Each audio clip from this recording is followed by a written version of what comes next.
ಅದಕ್ಕೆ ಹೋಗಬೇಕು ಇದಕ್ಕೆ ಬರಬೇಕು ಅನ್ನುವಂಥ ಗೊಂದಲಕ್ಕೆ ಒಳಗಾದಾಗ ನಾವು ವಿಚಾರ ಮಾಡಿದ್ವಿ. ಅದ್ರ ಜೊತೆಗೆ ಮಠದ ಭಕ್ತರ ಮದುವೆಗಳು ಬಹಳ ಇದ್ವು. ಇವತ್ತು ಎಲ್ಲ ಕಾರ್ಯಕ್ರಮಗಳು ಮುಖ್ಯ ಅಲ್ಲ, ಬಬಲಾದಿ ಪೂಜಾರ ಅನುಷ್ಠಾನ ಮಂಗಲ ಮುಖ್ಯ ಅಂತ ಹೇಳಿ ತಿಳ್ಕೊಂಡು ಅವುಗಳನ್ನೆಲ್ಲ ರದ್ದು ಮಾಡಿ ಈ ಕಾರ್ಯಕ್ರಮಕ್ಕೆ ಬಂದಿದ್ದೇವೆ.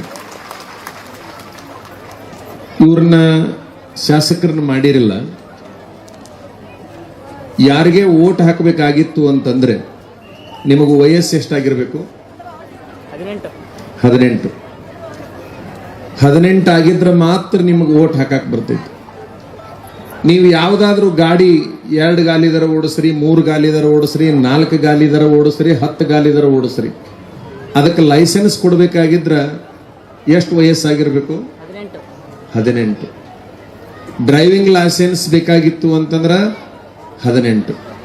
ಓಟ್ ಹಾಕಬೇಕಾಗಿತ್ತಂದ್ರ 18. ಹೆಣ್ಮಕ್ಳು ಕೊಳ್ಳಾಗ ಲೈಸೆನ್ಸ್ ಬರ್ಬೇಕಾಗಿದ್ರ ಅಂದ್ರೆ ತಾಳಿ ಕಟ್ಟಬೇಕಾಗಿದ್ರ 18 ಆಗಿರ್ಬೇಕು. ತಾಳಿಗೆ 18. ಈ 18 ಬಹಳ ವಿಚಿತ್ರವಾಗಿರುವಂತಹದ್ದು. ಇದು ಬರೇ ಇಲ್ಲಿ ಅಷ್ಟ ಐತೆ ಅಂತ ತಿಳ್ಕೊಬೇಡ್ರಿ. ಇಡೀ ದೇಶದ ಇತಿಹಾಸದಲ್ಲಿ 18 ಬಹಳ ಅದ್ಭುತವಾಗಿರುವಂತಹದ್ದು. ಮಹಾಭಾರತದ ಯುದ್ಧ ನಡೆದಿದ್ದು 18 ದಿವಸ. ಮಹಾಭಾರತದ ಯುದ್ಧ ನಡೆದಿದ್ದು ಕೌರವರಿಗೆ ಪಾಂಡವರಿಗೆ ನಡೆದಿರುವಂತಹ ಯುದ್ಧ 18 ದಿವಸ. ಅಲ್ಲಿ ಸೇರಿರುವಂತಹ ಜನಸಂಖ್ಯೆ 18 ಅಕ್ಷೋಹಿಣಿ. ವಿಚಾರ ಮಾಡ್ರಿ, 18 ಅಕ್ಷೋಹಿಣಿ. ಭಗವದ್ಗೀತೆ ಒಳಗ ಅಧ್ಯಾಯಗಳು ಎಷ್ಟಂದ್ರೆ 18 ಅದಾವ. ದೇವಿ ಪುರಾಣದೊಳಗ ಅಧ್ಯಾಯಗಳು ಎಷ್ಟದಾವ ಅಂದ್ರೆ 18 ಅದಾವ.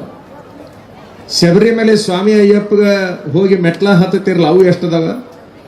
18 ಅದಾವ.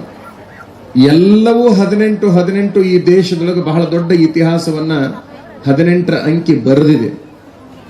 ಬಹಳ ಗಮನಿಸಬೇಕು. ಪೂಜ್ಯರ ಅನುಷ್ಠಾನನೂ ಕೂಡ ಇದು ಎಷ್ಟನೇದ್ದು ಅಂತಂದ್ರೆ 18ನೇದ್ದು ಅನ್ನೋದು ಬಹಳ ಮಹತ್ವ ಇದೆ. 18ನೇ ಅನುಷ್ಠಾನ ಅಂದ್ರೆ ಬಹಳ ಅಪರೂಪದ್ದು. ಇವು ಎಲ್ಲ 18ರ ಬಗ್ಗೆ ಗೊತ್ತಾಯ್ತು ನಮಗೆ. ಇನ್ನೂ ಇಂಥವ್ 100ರ ಬಗ್ಗೆ ಗೊತ್ತಾಯ್ತು. ಅವನ್ನೆಲ್ಲ ಹೇಳುವ ಸಮಯ ಇದೆ ಅಲ್ಲ. ಆದ್ರೆ ಹೆಣ್ಮಕ್ಳು ಜಗಳ ಮಾಡುವಾಗ ಬೇಯ್ತಿರ್ತಾರಲ್ಲ, ಅವರು ಏನ 18 ಅಂತಿರ್ತಾರ. ನಮ್ಗೆ ಎಲ್ಲದರ ಅರ್ಥ ಆಗೈತಿ. ಆದ್ರೆ ಇವತ್ತಿನ ತನಕ ಒಬ್ಬ ಹೆಣ್ಮಗಳು ಇನ್ನೊಬ್ಬ ಹೆಣ್ಮಗಳಿಗೆ ಏನ 18 ಅಂತಾರಲ್ಲ, ಅದು ಮಾತ್ರ ತಿಳಿದಿಲ್ಲ. ಅದು ಒಂದು ಬಿಟ್ಟು ಎಲ್ಲಾ 18ರ ಬಗ್ಗೆ ತಿಳಿದೈತಿ.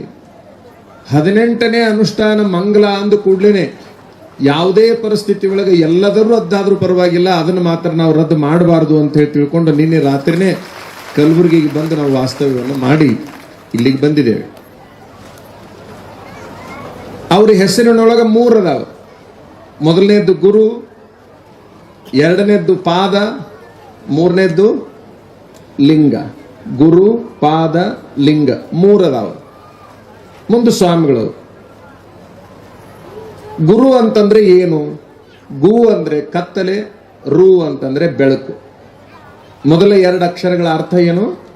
ಗು ಅಂದ್ರೆ ಕತ್ತಲೆ, ರು ಅಂದ್ರೆ ಬೆಳಕು.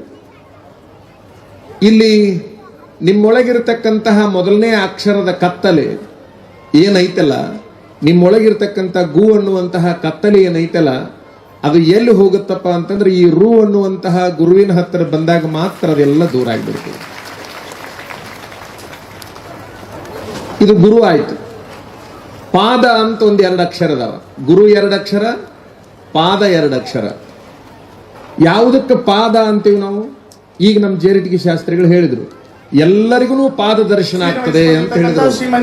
ಎಲ್ಲರಿಗೂ ಪಾದ ದರ್ಶನ ಆಗ್ತದೆ, ಸಮಾಧಾನ ತಗೋರಿ ಅಂತ ಹೇಳಿದ್ರು. ಯಾವುದಕ್ಕೆ ಪಾದ ಅಂತೀವಿ ಅಂತಂದ್ರೆ, ಮೊದಲನೇದ ಪಾ ಅಂದ್ರೆ ಪಾಪ, 2ನೇ ಅಕ್ಷರ ದ ಅಂದ್ರೆ ದಹಿಸೋದು.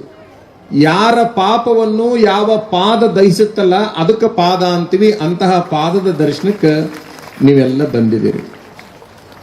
ಗುರು ಆಯ್ತು, ಪಾದ ಆಯ್ತು, ಈಗಿರೋದು ಯಾವುದು? ಲಿಂಗ. ನಮ್ಮ ಒಳಗೆ ಒಂದು ಸಿದ್ಧಾಂತ ಇದೆ.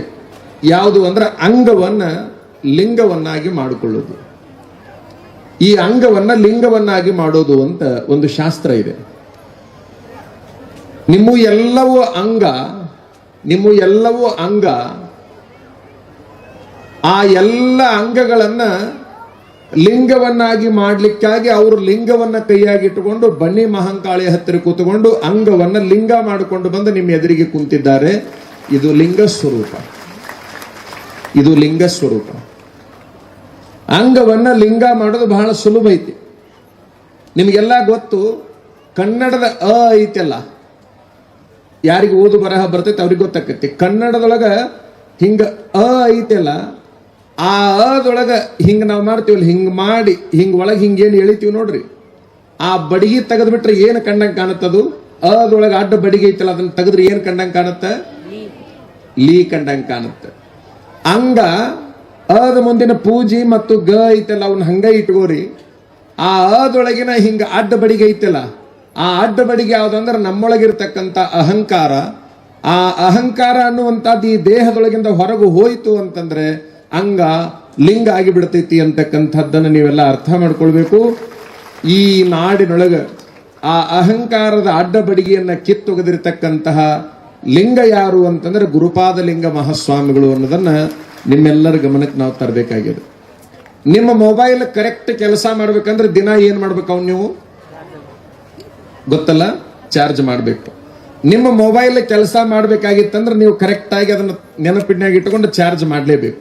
ಈಗೆಲ್ಲರೂ ಚಾರ್ಜ್ ಮಾಡ್ಕೊಂಡು ಬಂದಿರಿ, ಹೌದಾ? ನಿಮ್ಮ ಮೊಬೈಲ್ ಚಾರ್ಜ್ ಆದ್ರೆ ಮಾತ್ರ ಕೆಲಸ ಮಾಡಬೇಕು ಅಂತ ಐತಿ. ಅದರ ಜೊತೆಗೆ ತಿಂಗಳಿಗೊಮ್ಮೆ ಏನ್ ಮಾಡ್ಬೇಕು? ನೀವು ದಿನ ಚಾರ್ಜ್ ಮಾಡಬೇಕು, ತಿಂಗಳಿಗೊಮ್ಮೆ ರಿಚಾರ್ಜ್ ಮಾಡಿಸ್ಬೇಕು. ನೀವು ಚಾರ್ಜ್ ಮಾಡಿದ್ರೂ ನಡೆಯಂಗಿಲ್ಲ, ರಿಚಾರ್ಜ್ ಮಾಡಿದ್ರೂ ನಡೆಯಂಗಿಲ್ಲ.